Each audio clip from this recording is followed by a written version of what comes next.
Hi everyone, this is my fight on Abyss Perfectum 3rd Stratum Part 7, and before I head into the actual fight, I'll just give you a quick overview on the bosses on this fight, as well as some general strategies and characters that will give you an easier time to clear the bosses. So Abyss Perfectum 3rd Stratum Part 7 consists of 4 waves and is currently the most difficult fight in the Abyss Perfectum stages.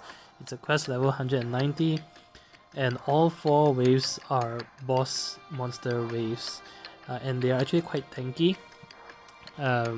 Usually without the use of top tier burst characters, it's still clearable, but most people would take about 120 to 130 turns to clear without the use of burst characters, and that really reflects how tanky the bosses are.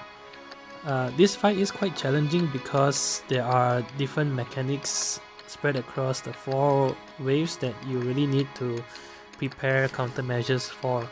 So on the first wave, there are 2 Argent Officiants, and as you've probably experienced already, the Argent Officiant always starts their first turn levitating, and that will remove all their debuffs, including framed debuffs, and provide them very strong framed buffs as well as a very large Brave battery.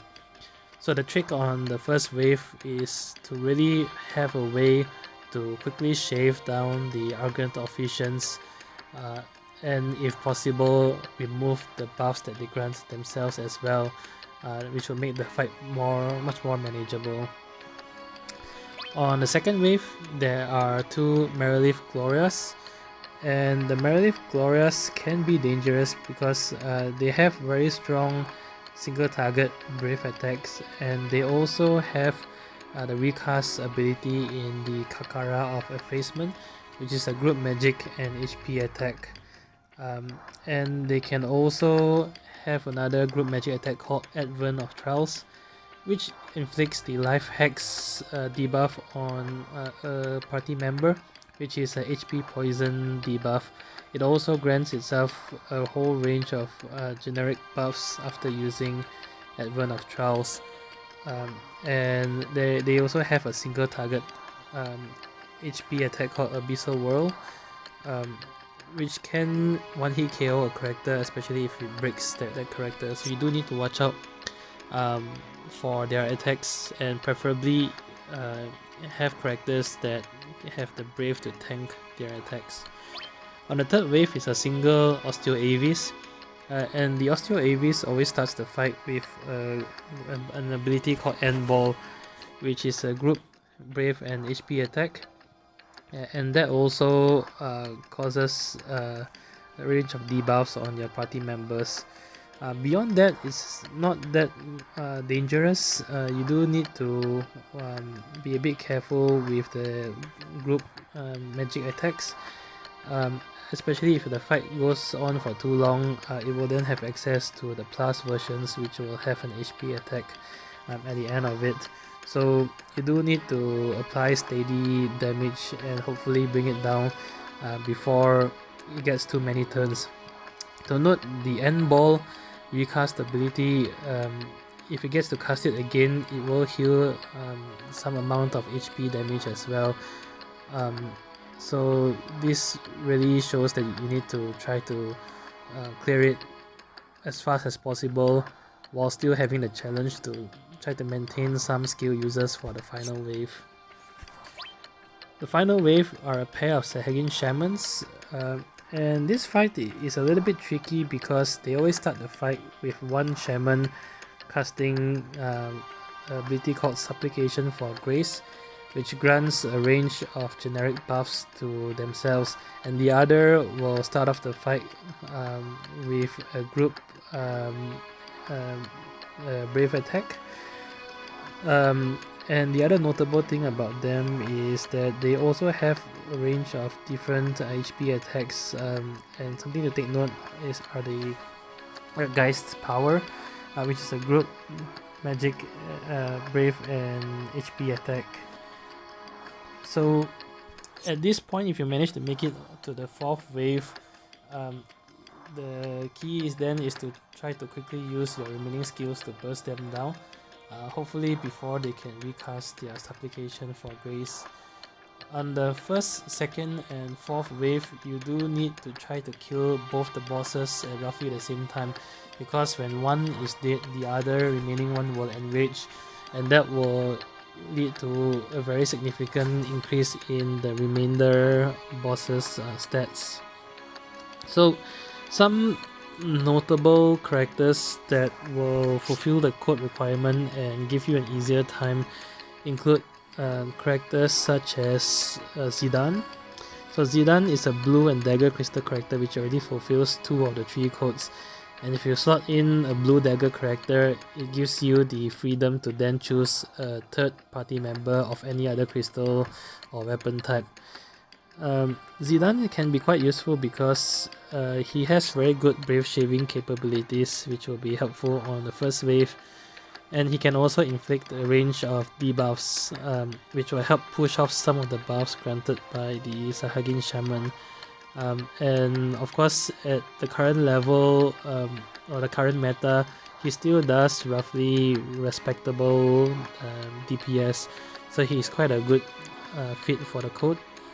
Other than that, Faris is also a blue dagger crystal character, and she can be quite useful because her cannonball serves as a dispel, and that can remove all the buffs on the bosses on the 1st wave as well as the last wave. The cannonballs also add on a range of debuffs, and that will help you to make the bosses a bit more manageable. The only drawback to Faris is that her damage is a little bit lackluster at this point in time, so if you use Faris, you need to complement her with very strong DPS characters. And the final blue dagger crystal character is H. H can be a bit useful. He doesn't have the launches like Zidane or the dispels like Faris, but he does have party-wide evasion, and that can be timed to avoid some of the group brave plus HP attacks that the bosses have, but you do need to at least practice a little bit to try and figure out the timing of these attacks so that you can apply his evasion beforehand. Now if you do use one of those blue dagger crystal characters, some party members that will be able to round off and complement them would be strong support characters. I think 2 really comes to mind here. First is Afmao. Afmao provides your party all the strong attack and max brave buffs, but along with that she also provides the burst healing after using her EX, and she also has valuable debuff immunity, which will come in handy on wave number 3, because the boss does apply 10 turn debuffs. Arciela is also another good choice, because Arciela can actually dispel as well. So if you don't have Faris but you have Zidane or H, you can try using Arciela to dispel the buffs on the 1st and last waves. Arciela also has the added benefit of being able to inflict HP disable, which if you can see the boss targeting all, inflicting this debuff actually buys you additional turns by disabling the bosses. The only difference of course is that she doesn't have debuff immunity, so it's really a trade-off between whether you want to have debuff immunity in Afmao or having the HP disable in Arciela. But you do need to use a blue dagger crystal character if you want to fit them, because both of these characters don't actually meet any of the code requirements. For black crystal, some options include Zack as a tank character, or very strong DPS characters such as Machina or Noctis, who was just recently released. You can see I actually used Noctis here because I was lucky enough to pull both his LD and burst weapons. Machina at full 3-3 also can be very handy, and many people have cleared with him. If you use Machina, you need to split the LD users, using one LD on the first wave, one on the second wave, and you do need to summon on the second wave to buy you additional turns to kill off the Marilith before his LD wears off, and saving the last two LD for the final wave. So that's a little bit of the overview. Now, coming to the party that I used, you can see on the left hand side, I used Noctis, Keiss, and Rosa. So Noctis fulfills the black crystal requirement, Keiss the dagger, and unfortunately I have to use Rosa as the blue crystal character because I needed some sort of support and healer, and she was the only one I have that is currently built up. So Rosa has to come in. All three are fully MLB'd at 3-3. Noctis also has his LD and BT, and Noctis and Keiss have full character boards. Rosa's character boards is not unlocked yet at this stage in the game. As far as spheres go, my Noctis has his sphere, Van's sphere, and Emperor's sphere, and I gave Keiss only his own sphere, as you can see. Rosa is not sphered at all, and for the summon, being that Noctis and Keiss are launch related characters, really Pandemonium is the best choice here. With that, let's move on to the fight.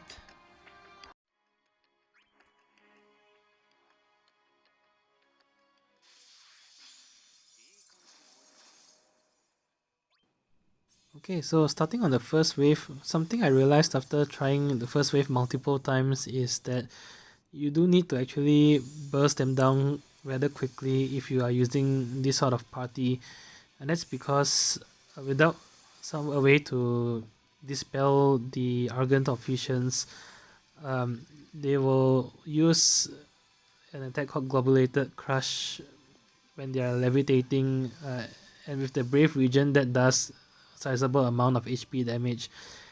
And after that, once they land after about 2 turns or so, they will use an AoE Brave and HP attack called Flare Star. And if you've already suffered HP damage beforehand and not being able to heal in time, and if they do it back to back with one another, it will kill off your party members. So my strategy for the first wave with this team is to try to quickly burst them down before they get to cast Flare Star. And that's why I start off the fight with one of Noctis's LD, essentially to try and deal as much damage as I can before they start levitating in the fight.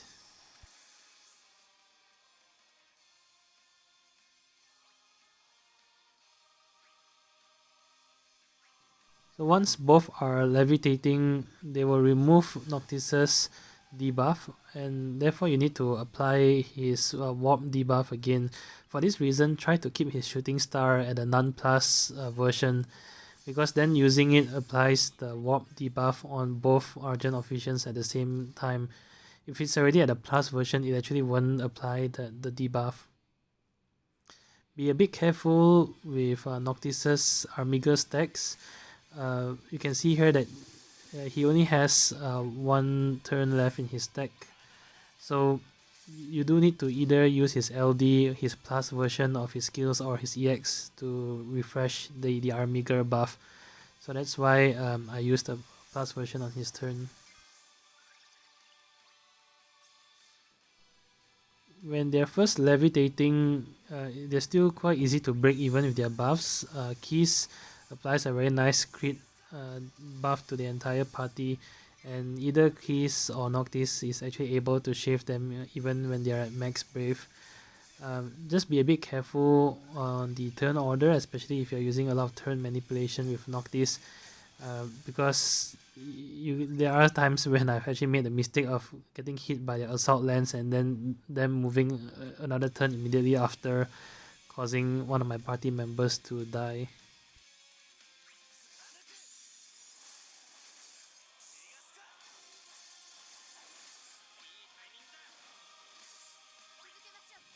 because the first wave you do have to take them down relatively quickly, don't be afraid to use a few of Keiss's hero support skill. You don't need that many for the other waves, and you soon see why.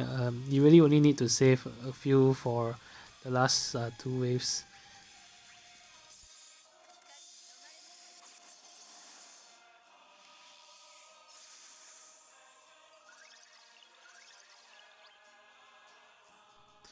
After using Assault Lance, the Argent Officiant's next attack is always going to be Globulated Crush. At this point, you need to make sure that they are at a broken state, because with their buffs, they will gain Brave Regen, and that will deal quite a bit of damage to your party member. If both of them are targeting the same party member, it will more than likely kill off that party member, in which case you do need to reset the fight and hope that they do not target the same party member with Globulated Crush.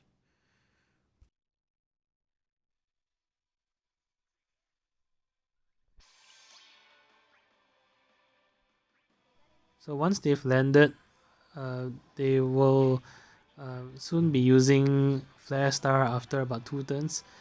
They also have an attack called Tri-Element Attack, which will deal a large amount of brave damage, likely breaking one of your characters, and it also has a high turn rate. And there are times in some of my runs that they moved immediately after using that attack, causing them to kill off a character immediately after. Um, so this is why I really decided to try to speed up the fight by using another of Noctis's LD here. Using the second LD will give the Warp Step buff to all your party members, and you can then abuse this to quickly burst down the remainder of the Argent Officiant's HP before they get their next turn.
Okay, so coming to wave 2, because I don't really have a tank character and most of my characters wouldn't be able to cushion the strong brave attacks, I decided to use Noctis's Burst on wave 2.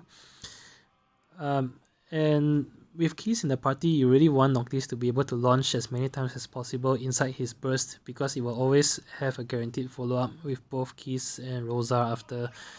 And because of this, before you enter into burst mode with Noctis, you want two things fulfilled. You want his shooting star to be at the plus mode, and you want to use his EX Conjure Armiger the turn before he used his burst attack. And you can see why it will actually affect the skills he has in the burst attack later on.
Okay, so coming to Noctis's burst, you can see he has a free skill use because he used his EX the turn before. So if you enter burst here, you can actually use one skill for free. So what I did is use one shooting star plus, and that's a free skill use, so it will cost a launch. And then after that, you can actually use his EX again to give you another free skill use. And that will allow you to follow up his EX with Shooting Star and then Shooting Star Plus, causing another launch. And you can very nicely use his LD right before finishing off his burst attack. So the LD will then give everyone another 2 turns of Warp Step buff to try and deal additional damage before the Marilith Gloria get their next turn.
So you can see by abusing the launch mechanics with Shooting Star and Keiss's HP damage during launch, you can really deal a large amount of damage to the Mariliths just with Noctis's burst alone. Um, and luckily, Keiss's EX is charged, which caused another turn delay. So that, together with the Warp Step buff, allowed me to finish off the Mariliths before they get too many turns in.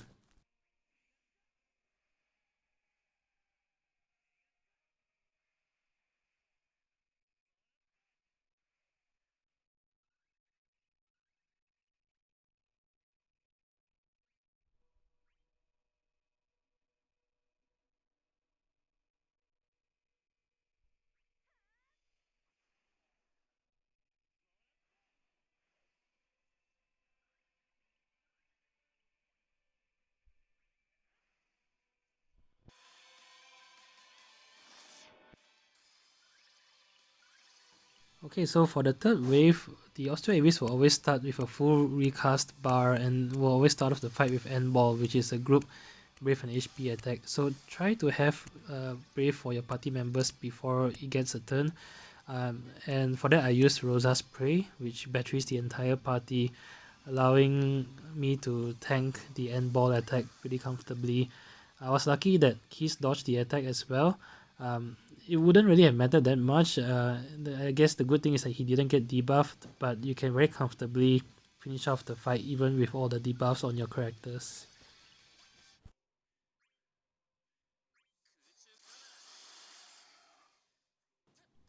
At this point, Keiss is also running a little bit low on his hero support skill, so you want to make full use of it by making sure that each time a character launches with the hero support, there's always 2 other characters that can follow up behind to maximize on the HP damage dealt to the Osteoavis. You should try to save at least a few of the hero support skills for the final wave.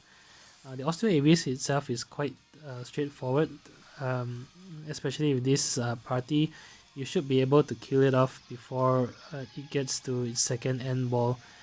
And even if it does, you can just do the same thing again, tank the end ball, making sure your party member has Brave, and then quickly finishing it off right after its end ball ability.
Okay, if you manage to make it to wave 4, as long as you have a few ability users and the summon unused, wave 4 is actually very easy. I actually killed them off before they pretty much get a single turn. So I start off the fight trying to deal as much damage as I can before they get a turn. And essentially I summon right before their first turn. And the reason for this is I really wanted to do as much damage as I can before they cast Supplication for Grace. But during summon it actually allowed me to deal quite a lot of damage, essentially really finishing them off. Don't forget that Noctis also still has one LD left, so you can use his last LD skill inside summon or right after summon, to give yourself warp step and hopefully finish off the bosses by the time your warp step buff wears off.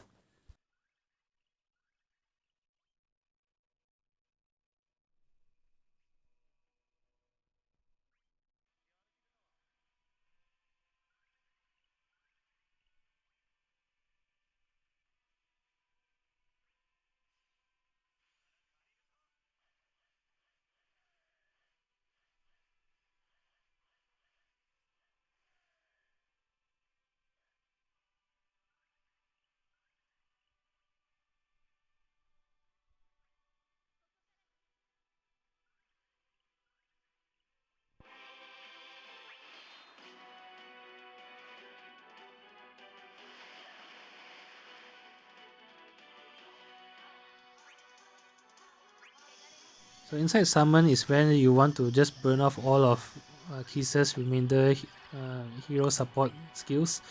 You can see I have 3 more here, and I essentially used it all up here because with all the back-to-back actions, it means that there's always going to be launches during the summon, and it really allowed me to deal quite a large amount of damage. Try to save Noctis's Shooting Star Plus if he's already at the Plus version, because Keiss's hero support already guarantees the launch, and you can then use his Shooting Star Plus after Keiss has finished using his hero support to maintain the launches and deal as much damage as possible.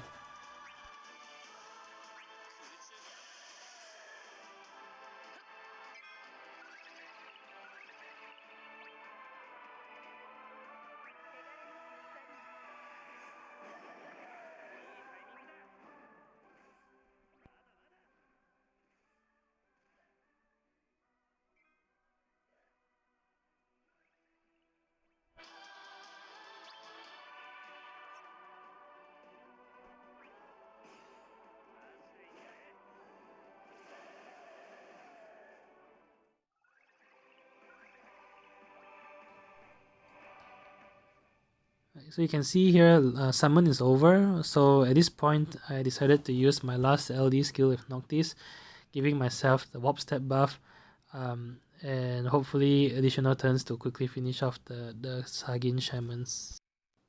So at this point it's all about burning up all your remaining skills, whatever that you have left, to try and burst down the boss. Even if they get a turn, it's not so bad. When they are very low, even if they have their buffs, the first attack is always going to be I believe a multi-skewer, which is a non-HP attack. So long as you are able to survive that attack and get a turn immediately after, you should be able to finish them off shortly after. But you can see here, I actually managed to kill off the Sahagin Shamans with the warp step buff that I have. So I'll just be fast forwarding the remainder of the fight to try to cut down the length of the video.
That's it. Thanks for watching. I hope that this video has been helpful for you. And if you like the video commentary and the video, do leave me a like and subscribe to my channel. Thank you.